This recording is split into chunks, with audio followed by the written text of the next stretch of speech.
Matt, what'd you think last night? Devin Carter, the newest member of the Sacramento Kings. Yeah, my initial reaction was one of negativity. In fact, it's I mean it's still up on Twitter. You can see it on Twitter, which was a like I want to get it, but I don't get it because here is Monty McNair once again drafting a guard. You now have 8 guards on your roster, the tallest of which being Kevin Herter, who's 6'7", and he's also probably the worst defender out of the 8 guards on your roster at that time. So I mean, I did not get it. I did not understand it, especially when we knew that there were trade conversations happening up until the buzzer, and I thought we were going to get a buzzer beater trade. I thought it made sense for the Kings to wait and to see who was on the board at 13 and then to try and capitalize maybe on a team who's willing to move up to maybe go and get a Dalton Connect or go and get a Devin Carter or whatever the case may be. So the initial reaction was I'm not necessarily a big fan of to be honest, I'm not a fan of the position, not the pick. I'm just not a fan of the position. I felt here's an opportunity with 13. You have an asset that you can use to address a clear weakness and need to this offseason, and you didn't go out and do it. But then, guys, as I thought about it more and more, and over the couple of hours where we spoke to Monty, we spoke with Devin, and then to the point where I finally recorded the podcast last night, the pick grew on me significantly. And I had kind of the moment that clicked for me when I was thinking about it and talking about it is I've been consistent this offseason with the belief that the Sacramento Kings need to get their roster and Mike Brown's system on the same page. To me, Devin Carter screams Mike Brown guy. Like Devin Carter screams to me, this is a guy that Mike Brown can go and use on both ends of the floor, who's going to work like hell on the defensive end and is going to play a dynamic on-ball defense. He's got that near 6'9" wingspan, so he can guard multiple positions. So he's versatile on the defensive end. He's a hustle guy. He crashes the glass, and Mike's always calling for rebounding outside of Domantas Sabonis, and he talks about his guards. He talks about his wings. Everybody go and crash the glass. Carter brings that, averaging almost 9 rebounds a game, which is absurd for someone who's 6'2". And then on the offensive end, at least last season, he was a plus 3-point shooter at 37%. So in theory, on paper, he can space the floor and be out there with De'Aaron or Malik or whatever combination that Mike wants to put out there. He checks all the boxes of, in theory, what we think Mike wants from a versatile defensive first guard on both ends of the floor. So if I'm going to be consistent with, hey, the Kings need to get the roster and Mike Brown's system on the same page, Devin Carter might be a home run pick in that sense. Yeah, I just look at Devin Carter and more watch him. And I said it earlier, Matt, this guy, he has this, maybe I'm jumping out the window, but he has all defensive team potential. And, I know a lot of people want the 6'8" guy that can defend and things of that nature. But I know they talk about his wingspan. But if you just look at him, this is a guy that can defend threes. He can defend guys on the way. I know he's only 6'3", but he's a guy that physically looks like he can guard a guy that's 6'6", 6'7", or anything like that and bother him. I think it's a great pick. I am a little, I wouldn't say worried about the offense, but I think that is further behind, even though he did average almost 20 points per game at Providence this past season. I do feel like his offensive game, I don't know if it necessarily is going to translate right away to the NBA, but I think the first day of training camp, of summer league training camp, he's going to fit in as a defensive player, and even more so in Mike Brown's philosophy and system. Yeah, you love the idea of him with Keon continuing to be someone, and these are 2 guys now that are going to take even more of the defensive pressure off of De'Aaron Fox. And that doesn't mean that De'Aaron is now getting a pass and doesn't have to play defense. It doesn't mean that De'Aaron's not going to take on some defensive responsibilities, especially in the fourth quarter when he knows he loves to, or we all know he loves to step into that moment. It means he no longer has to. The Kings are not reliant on De'Aaron Fox to guard the opposing team's best guard for 48 minutes or however long De'Aaron is in the game from start to finish. That means that you can probably ask and expect a little bit more offensively now out of De'Aaron to where, hey, we need you to be that 30-plus per game scorer like you showed you could be at the beginning of the season. Now be that for all 82 for us and then into the playoffs as well. So I love that idea and that possibility of how it works with De'Aaron. And then just specifically with Devin Carter too, Casey, kind of building off of the point that you're making. I mean, I just think the versatility it really jumps off the page. I mean, he is 6'2", so he's more naturally, I think, the size of a point guard than he is the shooting guard. But I think his play type is more of a shooting guard than a point guard. But he has the wingspan that suggests, okay, you can switch him on threes and maybe even get away with times with having to switch him on fours if you're not looking to switch your 6'2" guy on a 6'9", 6'10" forward, but in the flow of an offense, sometimes if there's a screen, you got to switch him on. And Carter doesn't seem like a guy who's going to back down from that challenge necessarily. So I love the versatility that he brings in that sense. Now, I still think the Kings have a problem, and it's their perimeter defense does get better by adding a Devin Carter, I think. But I still think the Kings have an issue of they struggle to defend the three because they don't have enough guys that can close out effectively. Now, with a 6'9" wingspan, okay, that's certainly better than, no disrespect to Davon Mitchell, because I'm wishing him the best in Toronto, but Davon being 6 foot, just over 6'1", I think his wingspan was only like 6'6", 6'7". That might be generous. Like, you can shoot over the top of that. We saw Klay Thompson do it in hitting a game winner early on in the season in Golden State. I still think the Kings have an issue of they need longer guys to disrupt shooters a little bit more than they were able to last season. But just because Monty didn't make that move last night does not mean that the window to make moves is closed, as evident by today. And real quick about that, you're not wrong at all. I agree with you. I'd love to see guys more so in the 6'7", 6'8" range. But one of the things that I think about that I don't want to say is being overstated, but I just I think you can get away with certain guys. I keep looking back to the conference finals of finals. And I look at Dallas, right? And I'm like, all right, the Kings match up against Dallas in a playoff series. Now we got Devin Carter. Devin Carter can't guard Eric Jones Jr. You know what I mean? Like you can put Keegan Murray on a PJ, even though PJ Washington doesn't do that much, you could put Harrison Barnes on him or something like that. Like, I think you can still match up without having 6'8", 6'9", 6'7" across the wing. You know what I mean? But it definitely helps if you have that, for sure. Not saying you don't want that, but I think you can get away with it if you have guys that are tough enough to defend, like a Devin Carter. Well, I think Monty agrees with you 100%, Kenny, because Monty said it straight up last night. He said it actually multiple times. You watched the NBA playoffs this year. He said there were a lot of Devin Carters out there. So, there's Devin fits a type or a mold of player, and Monty went into this in a little bit of detail, a player that can give you something on both ends. What was the conversation with Davion? Look at what he can do on the defensive end. We love it. But there's a question mark on the offensive end. With Sasha, look at what he can do on the offensive end, but there's a question mark on the defensive end. I think Keon Ellis is showing what he can be on both ends of the floor, but he hasn't shown it enough yet, which is fine. And I think we're all curious to see, okay, now that the breakout year is done, what does Keon Ellis look like next year? Does he continue to make a jump and solidify himself as a starting two guard? If not, hey, here's Devin Carter that you maybe have a look at. Kevin Huerter is still on this roster, although I don't know for how much longer. Malik Monk, I still think, should be in the conversation for starter, and I know why he hasn't been, but I think he should be because he's the third best player on this team as of right now. So the Kings have options, right? And Carter gives Sacramento more options. And just because last night the Kings took another guard and at the time had 8 guards on their roster, they're down to 7 now because they traded Davon Mitchell away. Just because there are 7 guards on this roster right now does not mean that Devin Carter isn't a top 3 of those 7. I think we know Monk and Fox are top 2, far and beyond solidified. 3-4 right now is Keon and Carter battling it out. So he has the opportunity to, even though you have a log jam at that position, he has an opportunity to be amongst the best that you have at that position. So you don't pass that up necessarily in the draft if you think that's what he can be because you have too much talent at that position. Matt, you've mentioned the 2 players. Let's get to part 2 of the news involving the Sacramento Kings over the last couple of days. Of course, Devin Carter was drafted yesterday out of Providence, and then this morning, Davon Mitchell, or earlier this afternoon, I should say, Davon Mitchell and Sasha Vezenkov, along with the 45th pick in the second round of the draft today, were in a later second round pick, were traded to Toronto in exchange for Jalen McDaniels. Or Jalen Williams. No. Jalen McDaniels. Jalen McDaniels. And that, we all kind of became Inspector Gadget after that, looking into, okay, it's all right. Well, it felt like something was probably inevitable with at least one guard as it pertains to Sacramento.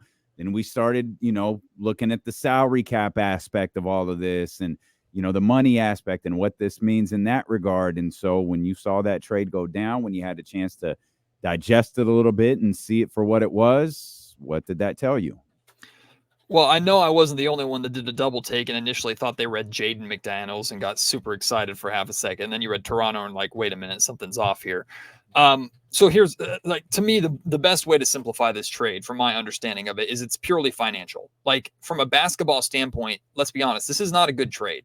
You traded away a former lottery pick. You traded away a EuroLeague MVP who I think had more to give and was not quite used properly, and 2 second-round picks to bring in a guy who is he adds depth to the wing, which is good. You have another 6'9" body. Awesome. Been calling for more of that. But a guy that was woefully bad from the offensively last season. He shot 16% from three-point range, guys, 33% from the field, period, or around that 33, 34%. So offensively it was a nightmare. And that's just one season. Could be an outlier because he's had better seasons before that. In his career, he's like a low 30s three-point percent shooter from three-point range.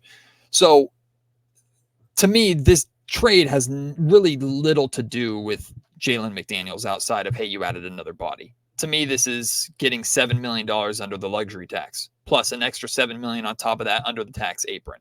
So you freed up money and giving yourself a little more wiggle room to still make a significant enough move to put yourself back into the luxury tax, but not over the apron. I think that's what this is about, right? Because as you were financially, I think the general belief is, and I've been consistent with this, the Kings are going to have to go into the luxury tax if they want to make the moves that they're looking to make to really make noise in the Western Conference. I feel like it's inevitable.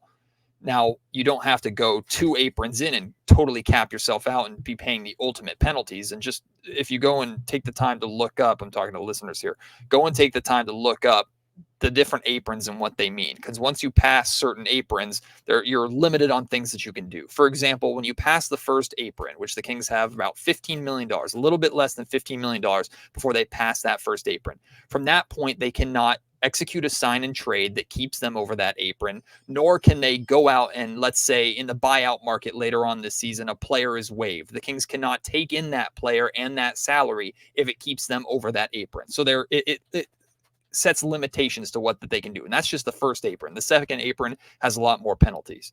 But the Kings can now use that $7 million that they freed up, plus, hey, let's say an extra $4 or $5 million here or there. They can go out and get a $14, $15 million per year player or whatever the case may be.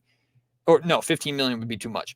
Let's say they can go get a $12, $13 million per year player, stay under that first apron, and that $13 million per year player could be a important rotational wing or a 7th or 8th man. Who knows what, or they can use it for buffer for a bigger trade later on. I think the whole point is the trade that the Kings just made by itself is not a good deal. As a precursor to something else, which I think we all believe it is, then it's to be determined, but I think it makes sense. To me, Monty's not making this move just for the sake of saving the Kings money. That's not where the Kings are at this point. They know they need to be competitive, and they know this roster has a lot more work to be done. And adding a 6'9" wing who, as of right now, I don't think would get playing time over Kessler Edwards, that's not the improvement this team needs to be making. Help me with something. So as we move up, there's a luxury tax line and then a first apron.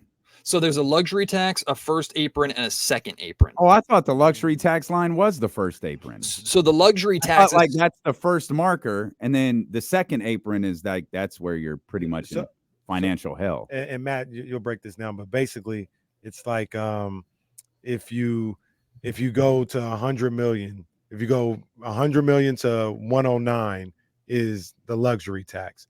Then 110 to 119 is the first apron, and then 120 and above is the second apron. Yeah. Is that how it goes, kind of? Correct. And the aprons are put in place to competitively limit what you can do, right? So as soon as you cross and for how long? Correct. Because as soon as you cross into the luxury tax threshold, you're paying That's the whole point of a luxury tax. You're going to be paying extra money depending upon the salary that you're over that limit. It charges teams who want to pay to have super teams. It charges you extra money to be able to keep that team together. But there are some teams and some owners that go, I don't care. I'll just buy a team. I'm trying to be a New York Yankees in this, you know what? Like they might try and act that way. So the aprons are put in place to where, okay, now competitively, you can't do certain things. Even if you're willing to foot the bill, you're not allowed to make this trade. The NBA has restricted them. Correct. It's part of the CBA. So essentially it means like just because you want to pay doesn't mean we're going to allow you to pay and just build the super team and do whatever the hell you want because you're willing to pay a tens upon tens of $1 million tax bill. Oh, the Hawks are a first apron team. Oh, Lord. Jeez. You know the Lakers are. It looks like this could change. Memphis is, Miami is, New York is. New York is going to be a fourth apron team. Now New York's inventing the new apron. Right. Now Portland, I think, just came off of being a first apron team with the Brogdon trade. That looks like that was be trying to get out of the luxury tax too. They got Anthony Simons, and we talk about Jeremy Grant. They may want to move. They got DeAndre's 34, Jeremy's 29.8, Anthony's 25.9, Robert Williams is 12.4, Matisse Thybulle is 11 million. And they got DeAndre Ayton too. You said 8, but I forgot. Yeah, that's 34. Oh, Lord. For Lord, 5 wins. Man, that's tough. Jeez. And Trista. Phoenix is, they're a second apron team. And then, some of the restrictions Matt was talking about aren't just like limiting flexibility. It's like, yeah, if you want to dabble in this world of being a second apron team, it's going to get worse year after year after year to where it's the old, Joe Lacob, hey, as long as we're winning titles, I'll pay for it. That I can understand. What if you're not? And then that's where you have to make the decision of, and that's why I give the Knicks a lot of credit. Like we've started to put ourselves in a position where we're an expensive team. Let's go compete with Boston while we feel like we're in the best position we possibly can to compete with Boston, because they're either going to have to keep winning titles and pay more and more and more and more and more and more into this, or get out.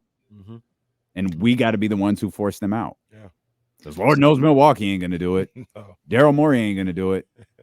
So I see this comment in the Matthews Mattress Chatty House, and no affiliation whatsoever. They are not my mattresses, although I will take a portion. I'll take a portion of sales. I do own a Matthews mattress, by the way. Hey, Justin said Kings got fleeced, and I think on the surface people are going to feel that way because they're just looking at the talent. First of all, what year does Justin live in? Like when didn't that term didn't expire with the pandemic? What are you doing, Justin? Be better, Justin. Come on, man. Go ahead, be Matt. better, Sorry. Justin. Anyway, he's for talent perspective, to some extent, he's correct. However, you have to understand the purpose of this deal. The Raptors have cap space. They have room. You're asking them to take on salary, which was essentially, I think it was around $12 million total of salary. Now they sent 4 back to Sacramento, but around $12 million total of salary, maybe closer to 13. Like you're asking them to take on salary and do you a favor to take on salary into, granted, both these guys are expiring deals. I assume Sasha is going to be an expiring deal. He's got 1 year left on his contract after this, which is a team option. I don't know if Sasha plans on staying in the NBA for that team option or the Raptors are going to just let him go, whatever the case. And Davon Mitchell is a free agent at the end of the year, although they'll have his restricted rights, and I imagine they'll keep him around. But you had this team come to you and say, we will relieve some of the financial pressure that you're under to help get you back under this luxury tax line so you can continue to make more moves. But in order to do that, we're going to need something in return. So maybe you can feel like they gave a little too much of a something by Davion and a couple of second rounders. Although it's hilarious how people think second rounders don't matter when they're in your organization. And as soon as your organization trades them away, now it's like, what are you doing giving up multiple second round picks? Like, in reality, a second rounder might amount to something. The likelihood is it probably won't. And I think Monty is totally fine with moving on from a couple of second rounders if that opens up the financial freedom to be able to go out and make an actual substantial move. Now, he hasn't made the move yet. So if you want to be skeptical until the move is made, I understand that to some extent. But when looking at this trade and analyzing this trade, don't look at it as a talent for talent acquisition, because that's not what it is. It is a financial burden relieving move to put the Kings in a position to do something more significant down the line. And that could be this offseason. Hopefully it's this offseason. That could be during the regular season and around the trade deadline too, if it takes that long. And Matt, I'm just real quick. Yeah. As the draft has wrapped up here, you're going to see a lot of undrafted free agents signing with different teams, including the Sacramento Kings. As Shams reported, Louisiana Tech's Isaiah Crawford has agreed to a 2-way NBA deal with the Sacramento Kings. Again, that's according to Shams Charania of The Athletic. Isaiah Crawford of Louisiana Tech has agreed to a 2-way NBA deal with the Sacramento Kings. Sorry, we didn't. I know, and that brings up a good point that we never talked about that I just am perplexed by, and I think it's ridiculous. It's almost as ridiculous as the second half cafeteria green room that they had for the second round. Unnecessary. Draft. Why are they having two teams in the California Classic? The Kings. One team will be in Sacramento. One team will be in Golden State. You didn't see that? I didn't know that. Yeah. Yeah. I did not know that. Was that announced all along? A week ago. No, just about a week ago. It wasn't officially announced, I don't think, but it was initially reported by Jake Gaden, and then I and a couple other Sacramento-based reporters confirmed. No, I got an idea, guys. Let's take the simplest thing and make it ridiculous. Let's do that. And then Joe Lacob couldn't find another damn team to get into his little rip-off California Classic, so he had to go to Uncle V and be like, Uncle V, bail me out. Well, sorry, I don't know why Uncle V keeps bailing out these sorry-ass Bay Area owners, and I'm sorry to those Sacramento Kings players who've got to go play at an empty Chase Center next week. Get your dental. No, it won't be 110 degrees when they're out there. So salute to those guys. Get a cavity filled while they're out there. Well, they could do that. They could do that. Yeah, no, I thought about that because I don't know where Isaiah Crawford is going to play. Respectfully, of course. I that completely flew over my head. I did not know that was a thing. What I'm curious is Doug going to coach both teams? Because it hasn't been officially announced, but Mike Brown basically said at the end of the season in his end of season press conference, Doug Christie was going to coach the Summer League team. Does he get both? And does he get the Vegas team too? That other one's just coaching itself. It's a player coach. It's just coaching itself. Isaiah Crawford, you're the player coach of the Bay Area California Classic. Let Malik coach him. Oh yeah. And look, I don't even know if he's allowed to. Monty couldn't even talk about him yesterday. Hey, well, look, Matt got in trouble for bringing up Malik Monk last night. God forbid. Hey, the drip walk when Malik and Devin come through. Oh, that's cold. Ooh, yeah, it's gonna be cold. Ain't gonna be playing because Devin did his thing. We didn't get a chance to see him come into the on the red carpet or anything else like that. Him and Rob Dillingham, they were the top two yesterday. Top two. So the Kings already might offend Catholics by playing the soundbite that Malik Monk gets every time he hits a three or hits a big shot. What in the world are they going to play every time the Friar gets a bucket inside the Golden One Center? That's what I want to know. That's what I want to know. That's the real. I don't even know what they would play. I have no idea. Oh, Ian brings up a good point. And add Kuz to that trip walk. Oh, if Kuzma comes here, League Fitz ain't ready. Yeah, this team. League Fitz ain't ready for the Kings. This team is the Kings immediately become all League Fitz team one. Like, we'll win the League Fitz championship with those three guys, facts. And then us too. Oh, come on, it's over. Man. It's over, man. Matt George, six man. Oh, Matt George being there with his sleeves rolled up, his tennis shoes on, he'll look good. I got a pair of Nikes. I'm excited to debut, but y'all are gonna roll your eyes at it. But I'm very excited about them. Oh man, no, I need to know. I need to know what they are. Custom Nike. They're custom Nikes that may or may not involve a thing that I'm super involved in that you guys can probably guess. I'm super nerdy about. I have it tattooed on my freaking Lord of the Wings. Wow. Oh, all right. Got Lord of the Rings one. Well, you were right about the custom kicks. You were right about the rolling of the eyes. I'm excited to see him. I'm excited. So Matt gets to be on the drip walk with D'Lo Casey, Kyle Kuzma. Yes. We cooking. Devin and Malik. So we're off and cooking. And I'm sorry you got yelled at by Monty McNair last night. Oh, I mean, the You're way just that doing your Monty job. can yell. I can't talk about Malik yet. Yeah, All Monty, right. I can't talk. Yeah, Okay. idiot. Like, you did you not know I can't talk about that? Yeah. I forget. Like, which is so weird. Like, if you're allowed to, it's illegal. Like, it's legal. Like, I you're don't get it. allowed.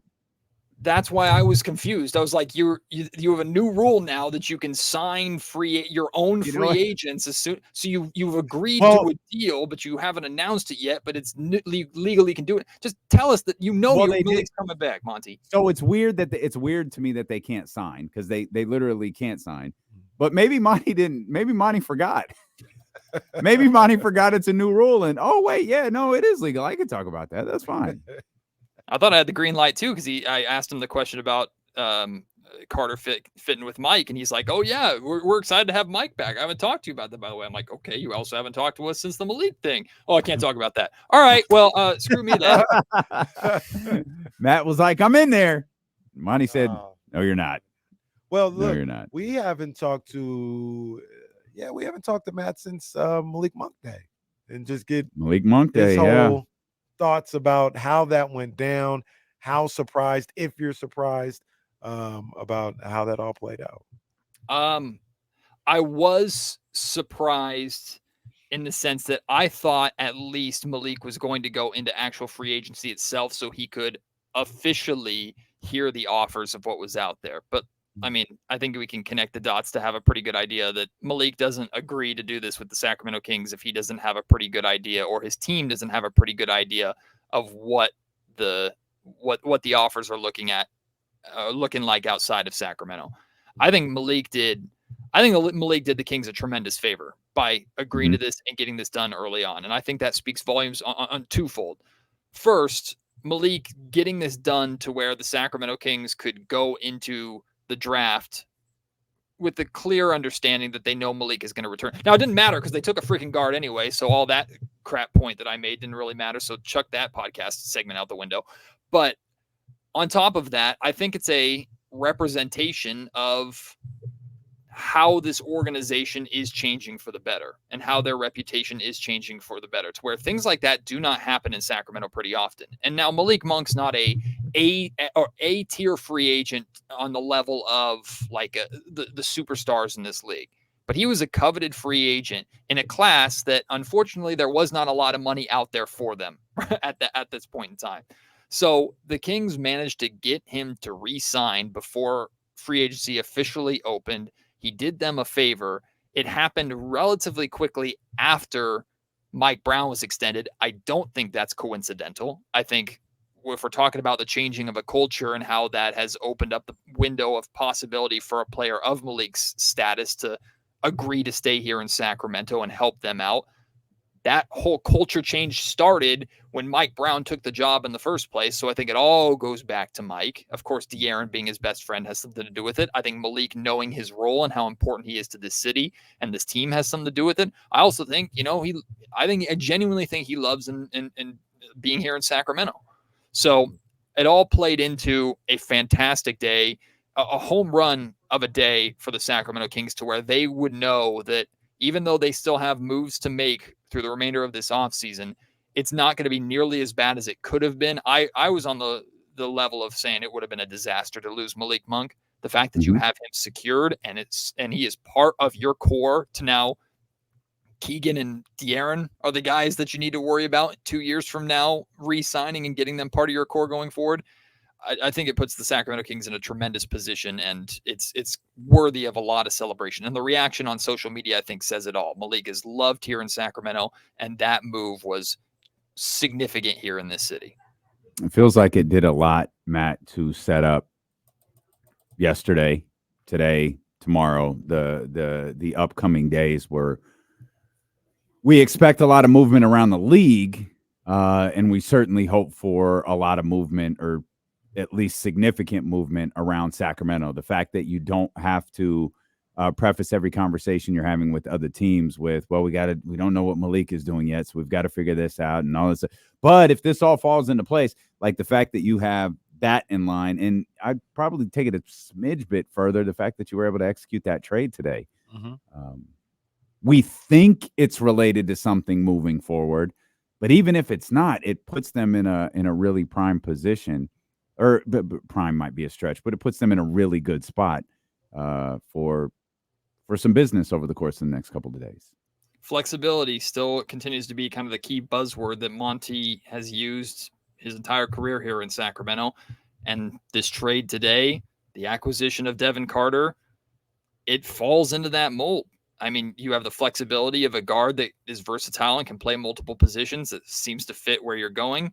And now you have the financial flexibility to build upon that by finding the right deal. And it could still be Kuzma. It could be Cam Johnson or Finney Smith from the Brooklyn Nets. Like, just because those trades didn't happen on draft night when I and many of us wanted them to, doesn't mean that they're not still potentially available and out there. The one thing that we know for sure is this team, as it's constructed, can't be what you roll into next season with the tremendous amount of confidence. If you want to really make waves, we're not just talking about making the playoffs. And Monty said a number of things last night. One of the things was Monty said, like, the goal is to make the playoffs. Anything less is unacceptable. Those are his words. So, I mean, he's setting the precedent for how we need to judge him. But I know Mike Brown isn't just trying to get to the playoffs and calling that a successful season. They're trying to legitimately compete in the Western Conference right away. Now, we know that they probably have a ways to go before getting there. But if that's the goal, okay, make the moves and run your organization like that is the goal and that is the expectation. And if that's the case, then like Monty talked about last night when talking about roster construction, he knows there are still moves that need to be made. And everything that he's done over the last 24 hours has prepared Sacramento to be able to make those moves.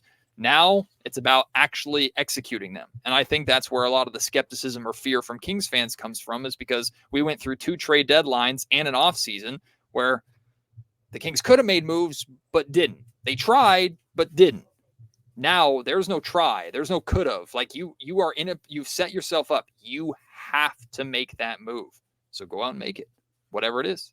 Do you think that, I don't want to say a deal is done, but he's there? Like, he had to do a couple maneuvering right here to make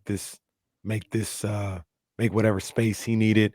But he is, like I said, I don't want to say it's done, but he's really locked in on a move that is close to being done. Do you read the tea leaves and think that's the case? Or is he just trying to make himself available for stuff by doing this move?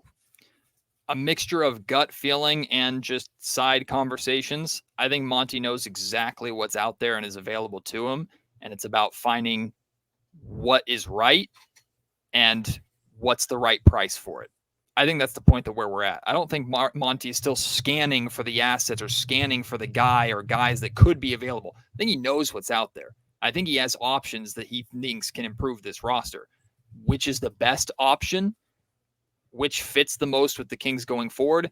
And which of those options can you get for the package that you've pretty much let the world know that's available, which mainly centers around a Harrison Barnes or a Kevin Huerter plus your future draft assets. I think, like, if I'm putting it like I almost have this picture in my head of the Kings and their war room are sitting around a massive table, because it can't be tiny. It has to be a massive table. And they have these 3 like pieces of paper or 3 scenarios or pictures of players, or 4 of them, or however many, on the table in front of them. And they're looking at them and they're discussing amongst themselves, which is the route we want to go. That's where I think we're at. And they're just trying to decide which is the right route. I just don't see a scenario. Logically, I don't see a scenario where the Kings go, none of this works. We're not doing anything. It just doesn't make sense. More two-way players for the Sacramento Kings. This one, according to Adrian Wojnarowski, Washington State's Isaac Jones is headed to Sacramento on a two-way deal. Again, that according to Adrian Wojnarowski of ESPN, Washington State's Isaac Jones has agreed on a two-way deal to join the Sacramento Kings. And just a reminder, Keon Ellis was a undrafted free agent at the end of the Keegan Murray draft, and look what he turned into. So don't be just going, okay, and moving on. Take a look at these guys. Well, and I guess we got 2 California Classic teams, so we might be banking about a dozen more of these announcements. I can't believe this is Vlade's dumbest move as an owner. Oh, no. What are we doing? Vlade catching the stray. Whose idea was it? I don't know that it was Vlade's. Somebody. I don't know if it was Vlade. We'll blame somebody we don't like. Nobody we do like. It's Joe Lacob's idea. There you go. This is damn Joe Lacob's idea. What do you think the move is, Matt? We got a couple of minutes left. You talked about Monty setting the path. We know what money is there now. We know, I mean, really, realistically, the possibilities are endless. Like there's nothing, oh, they can't do that because of this. They can't do that because of this. No, they can pretty much execute a trade for any player that we've discussed. There are some interesting guys who will hit the market on Sunday. So you're lining up the path. What do you think the path is? Yeah, I don't have much of a faith in free agency after just talking about how great it was for the Kings to re-sign Malik. I still don't think Sacramento is ever going to put themselves in a confident position as a free agency destination unless they're going for kind of a rotational or depth piece, which maybe they are, and that's fine. You freed up money to be able to do that. But if in terms of significant moves that are out there, I still think Kyle Kuzma makes a tremendous amount of sense. The Washington Wizards have shown that they're willing to deal to collect assets. Now, I don't know why in the world they traded Denny for in that contract for what they got for it, but hey, more power to them. I still Kuzma just makes a tremendous amount of sense to me. I know there are concerns, but I think he has great upside. The Brooklyn Nets are showing that they're willing to deal, so why not give Jordy a little bit of piece of his California home and give him Harrison or Kevin or whatever to make him feel a little more at home there. Meanwhile, you're taking away all the assets that Jordy has, poor guy in Brooklyn, but go out and get Cam Johnson and Dorian Finney-Smith. I mean, those are pieces that make sense that probably aren't going to cost you as much as a Kyle Kuzma trade might potentially cost you. I don't hate the idea, too, of the Kings picking up the phone and making an inquiry about Julius Randle. I don't think anything's going to come of it, but the Knicks have a lot of money on their books, and I think Julius Randle is a baller. I don't understand the Julius Randle hate. I understand the concerns of fit and how it could work with Sabonis and stuff like that, but I think Julius Randle is a good player who you could potentially get on the cheap. And don't forget about Zach LaVine. He's still there. It's still a possibility. I'm not the biggest fan of it, but he's still there, and he might be available for cheap as well. So these are potentially options that, like I said, Monty has on the table in front of him, and he's just trying to pick which one is the right one to pursue. But Kuzma is the pick for me. I think he just makes too much sense. Great stuff, Matt. We'll be locked in, no pun intended, to the Locked On Kings podcast over the course of the next couple of days as news continues to break and rumors continue to swirl around the Sacramento Kings. We appreciate you as always. We'll be locked into your post-debate show with Kevin John. Can't wait to see what that looks like.